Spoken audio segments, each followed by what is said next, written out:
Windang ang inabot ng isang pamilya sa Pangasinan matapos matanggap ang kanilang electric bill noong nakalipas na buwan ng Agosto. Naman ngayon ang Meralco ng dagdag singil. Magpapatupad kasi Meralco ng taas singil sa kuryente. Sa taas singil sa kuryente. Tigil ang pangongoryente sa mamamayan. Bumalik kami sa pagsasaing sa kaldero.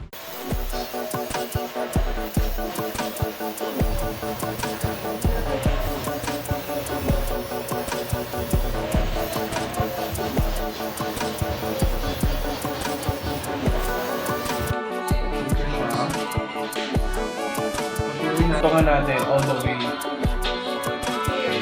Kasi alam na natin kung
Thank you for allowing time to listen.